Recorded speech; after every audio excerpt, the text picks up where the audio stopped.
Hi there, guys. It is a Tuesday afternoon, about hour 15 minutes ahead of the Iowa men's basketball game against Minnesota. We're here, as the title says, today. Koen Etringer has entered the transfer portal. I first heard this news this morning. It kind of made me mad because I honestly thought that he was putting the screws to Iowa because it's been proven that he has told the coaches that he was coming back. He actually told a media member, but I got to find that video to prove it because most of the media says that he only hinted that he's coming back. I watched one where the interviewer actually said, "Hey, you're talking about next year in 2026." He says, "Does that mean you're coming back?" And he turned around and he looked straight into the camera and he said, "Yes." Okay. Something happened between now and then. And my belief is, of course, his agent was probably talking to people, trying to get him some money, and probably found a team. And pretty sure he's leaving for money. I mean, I'm pretty sure that he was offered a bag of money somewhere, and he's going to go. But the more I looked into this, the more I discovered that of the five DBs we have, um, it turns out he's only the fourth best on our team. He did not have the kind of production that we thought he should have um, in his career at Iowa. Let's see. So he's actually behind Lutmer, Hall, and X, who were playing better this year. What I got from it was that in his career he had 100 tackles, 3.5 for loss, one interception, five pass breakups, one forced fumble, and one fumble recovery, which I think that was the one. He must have been like a freshman that year. That was the one where Iowa State muffed um, the punt, and it dropped, and he just happened to get lucky and fall on top of it. I'm pretty sure that was him because when I looked at it, it said that the muff punt.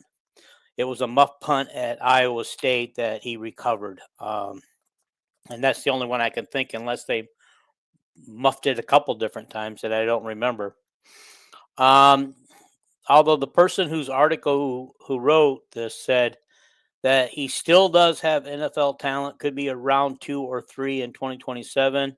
Iowa has told everybody that Iowa's moving on without him. It's not a systemic issue, and I'm not sure what systemic means. If anybody watching wants to tell me what systemic means, that'd be fine. Said Tyler Barnes said earlier this summer that Iowa will be paying their people like in the NFL, like a premium type thing, like based on I don't know. I guess I don't really know what it's based on, but things like where let's say we got Zach Lutmer as safety and cash and everything else. Um, because he's ranked number one on the DB list, he would get premium money when they're dishing out the money. So he gets premium money. So I was not going to pay premium money to keep an inferior safety, which, from everything I read, Koen Etringer is an inferior safety. And whether that's true or not in everybody's eyes or the things, but we're gonna guess that he went in and talked to Phil Parker and talked to Kirk Ferentz and he probably said, "Hey, I'm being asked to come to this school for this amount of money. Can you match it or give me more to stay here at Iowa?" And they probably said, "No, go. You can leave." Um, and we know that not this year's defensive backs and stuff, but we know that last year's in the 2024 season, there was a lot of issues with the 7 or 8 people who came back and were paid really good money to come back on defense. And things didn't turn out the way on defense the way we thought they should. And and I was told, and I don't know how true it is, that there was some bickering going on, and Phil pretty much washed his hands of the bickering and things like that. How true that is, I really couldn't tell you. Okay. I don't know. I don't have any inside information, but I do have good people on my podcast, Kelvin, Paul, and Jason, known as the coach, who really have really good information. And sometimes it's better to listen to what they have to say and not go off the deep end. All right. Um, so the thing is looking at the transfer portal. We did sign a new one, and I will get to that today. We signed a safety, the 102nd, 102 safety from the portal from Villanova in Anthony Hawkins. So we replaced him with that. I tried to find real quick where Koen Etringer actually um, ranked on that list. I really don't know where he ranked on that list. But I just thought it was, because he was a captain of the team. He even went to media day and was one of the guys at media day that got interviewed. And and you know what? I really liked this guy after his media day. And I told the guys on the podcast that this guy, I like him. I like his attitude. I like his demeanor. You know, um, but today I'm not so happy with him. I've lost a little respect for this man because he lied. He lied. He lied to the fans. He lied to the media. He lied to the coaches. And so people were expecting him to come back. And, he did not. And when I tried to find where he ranks as a safety in the portal, they don't have him ranked yet. Matter of fact, the article I found says that he's still at Iowa. He's still a member of Iowa. He's not actually in the roster, in the portal. So I don't know. Could this all be not true? But I think Chad Lysico said that he verified it with a couple of different University of Iowa sources. So it's actually true, unfortunately. So, but here's the thing I wanted to talk a little bit about. Okay. It's done. It's over with. We've got some good guys coming back in Hall. I think X is gone, and I think he's used up his eligibility. But Lutmer and Hall should be coming back, right? So anyway, we got 7 guys in the transfer. You guys all know who they are now. I kind of understand now. I mean, I was mad too when Reese Dakin jumped in the portal and then it ended up at Michigan State like we all knew he would. It was no surprise. I was kind of mad too, but then when I realized how far away from home he was, and you know, he and Woods had a special relationship, it doesn't surprise me that he would jump ship and go to Michigan State. So I'm good. I forgive him for that. I mean, I would love to have him here, and he was interviewed on the podcast. We interviewed him, and he was a great interview. We interviewed him in August. While I think it was still in the middle of training camp. I'm not sure, but we got a chance to interview him, and he was a great interview. Really good guy. Made us laugh. Gave us a lot of good information. Had some funny stories to tell. And I really grew to like him as well. So it's going to be sad, that 2 of my favorite Hawkeyes are now gone. All right, but okay, so today at Iowa, or tomorrow maybe, we have a wide receiver visiting from University of Texas Rio Grande Valley from the Southland. His name is Tony Diaz, and he caught 68 passes for 875 yards this year with 11 touchdowns. Can he do that in the Big Ten? Because we already saw that that a couple wide receivers that we got out of the transfer portal from smaller schools didn't pan out the way we thought they would. Gil kind of did. Gil kind of had a decent. It was kind of decent for us. I mean, but he never really panned out like we thought he would. Phillips really never got going, and Anderson as well. But Anderson spent most of his career on the injured list. But he had some good catches, but he also had some passes where he dropped.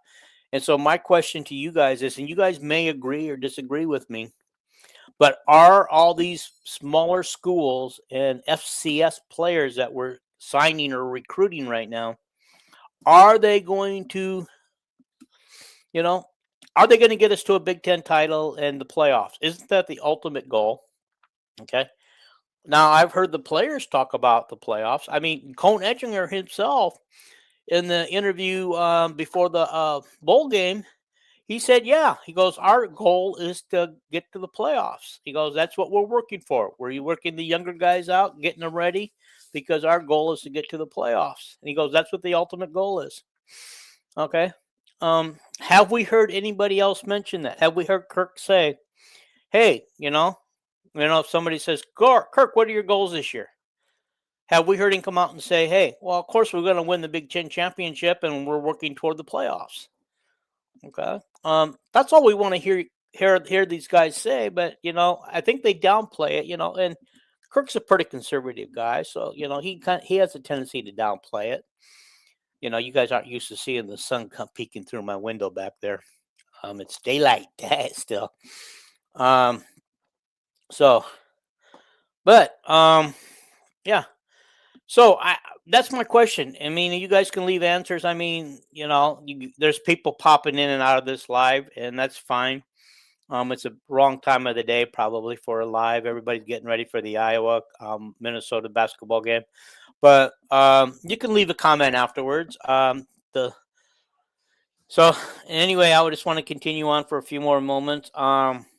So that's what I'm afraid of. I'm afraid, and apparently we've got here's some people that have signed. Okay, we got Kamari Brown from Elon. He's a defensive lineman. Has this year, it looks like he said, oh no, this is 2 years total, 16 and a half sacks, but 12 alone this season. He has that was over a 2-year period. He still has 2 years of eligibility, 66 tackles overall. Considered the number 48 edge rusher in the portal. That's not bad.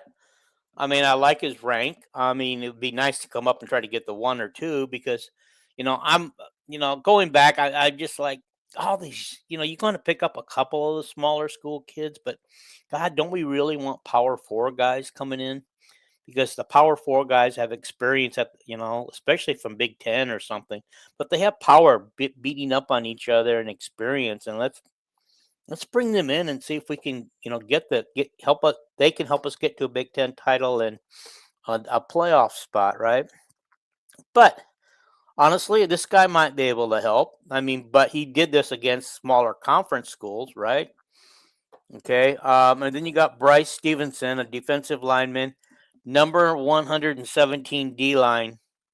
He's a 3-star person out of Holy Cross, and I don't think I have his stats. All right. Okay. So then we have another person we've signed out of the portal. This is from North Dakota State, another FCS player, Eli Ozick. He's a 3-star person. 2 years of eligibility, is 16 of 18 on field goals this year with a long of 54. And he's the number 23 kicker in the portal, or was, now that he's in Iowa. Okay. And we need a kicker and a punter. I would like to see us get a couple of punters. So we don't have that yet. We need a long snapper. We don't have that yet. Then we talked about Anthony Hawkins, the safety, the 102nd safety in the portal from Villanova. Is the 102nd guy going to help us? I don't know. Okay. I did hear, and this is not official, that we might have, there's a little chatter going on, but it's not official. We might have found the punter from Simpson. As long as he can consistently kick 47 to 50-yard punts every time, when needed, that would be great. I understand that he's not going to do it every time because there's time when you don't want to kick it that far. So, yeah, don't come at me on that one. Okay.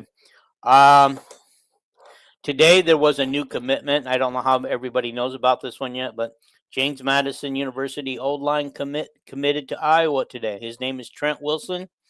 He has a total of 382 snaps as a freshman. He played this year. I think he had one start. He's 6'4", 300 pounds.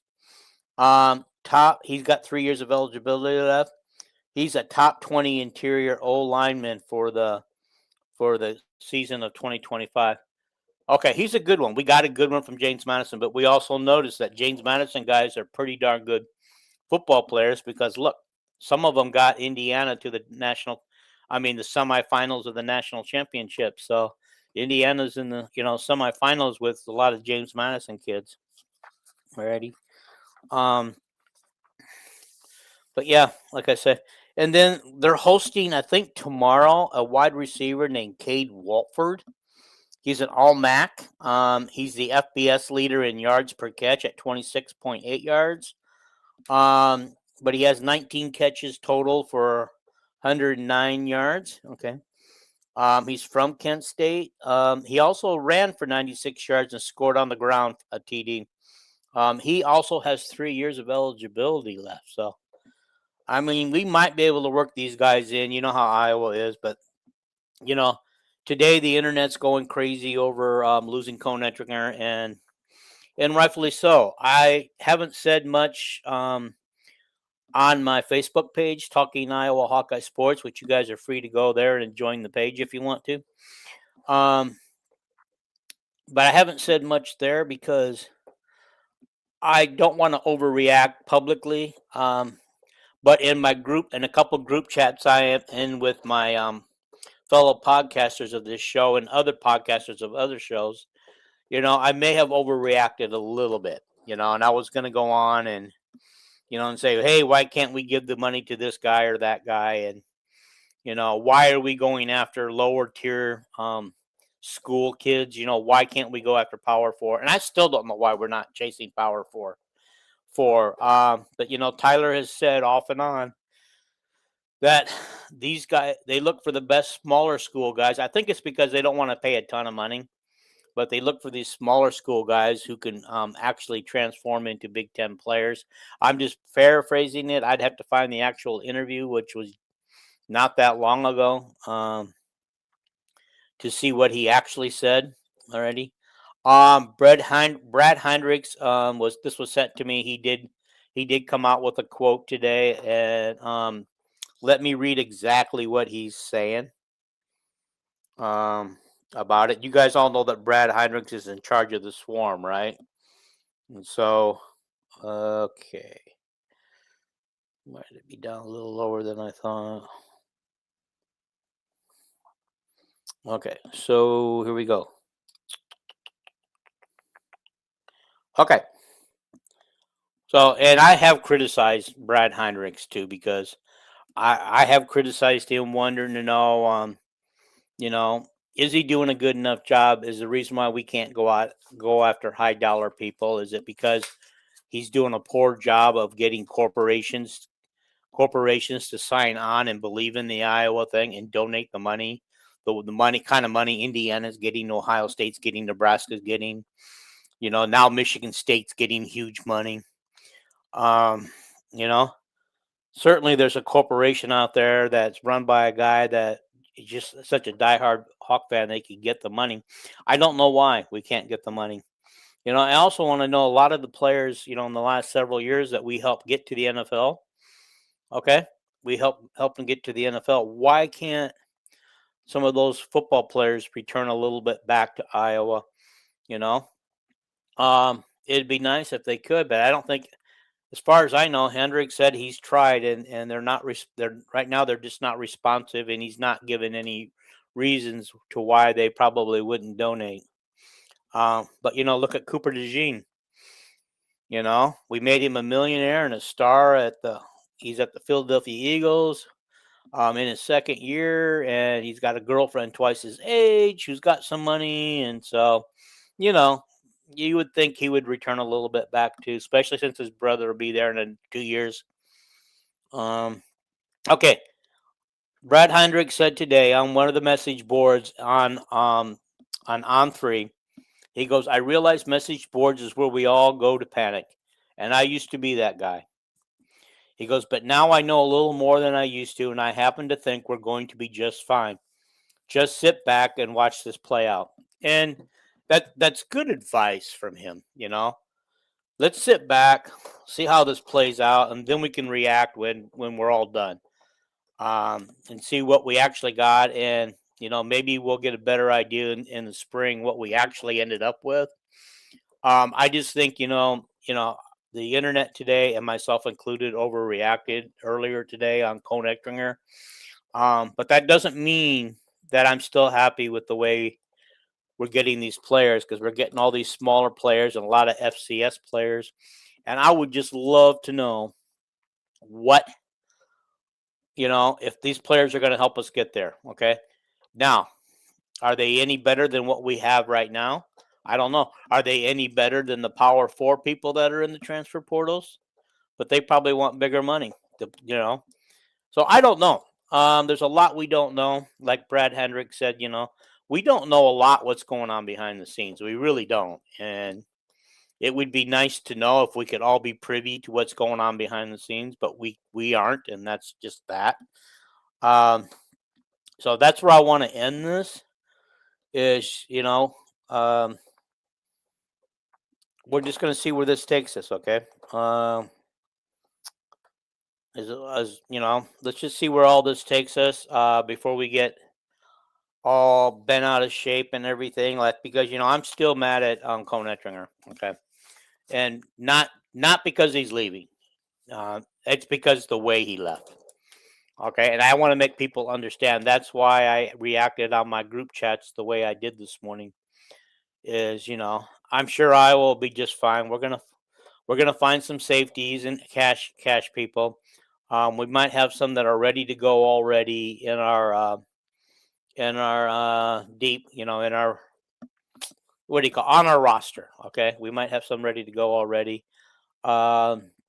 But it sounds like we picked up a decent edge rusher. Like I said, he ranks like 117th. And then, of course, we got, I'm just going to say Epineza. So he's going to be a nice edge rusher too, I think. At least he would be playing the edge. So I'm sure that if he can be anything like his brother, and I heard he's better, that he'll get to keep, because as we all know, his brother disrupted a lot of quarterbacks, and I think he broke one quarterback's arm or shoulder, if I remember correctly. So that's what I'm just gonna end it there, guys. Thanks for watching. Appreciate it. Also, give on Facebook, give Hawkeye Nation a shout out. It's just Hawkeye space Nation. There's a lot of them on Facebook. They might be hard to find the one you're looking for. But give them a shout out. They allow me to put their videos on there. So I wish I knew who the guy was in charge of it, his name, but he's been real accommodating to me and real friendly and real working. All he asks is I give him a shout out and have you guys check out his page. Check out my page at Facebook, Talking Iowa Hawkeye Sports, the same name as this podcast. Hit the subscription button right there in front of you. I think we had 610 the last time I looked. See if we can push on that up. The winner is a guy who's come on here of the T-shirt. That in the random drawing was a guy by the name of Eric B. And I'm not gonna say his last name.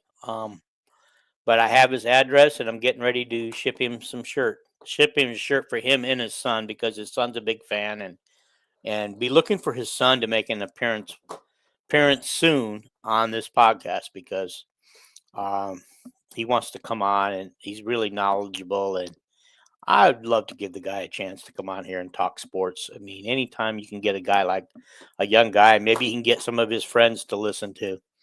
So anyhow, thank you guys for watching. I appreciate it.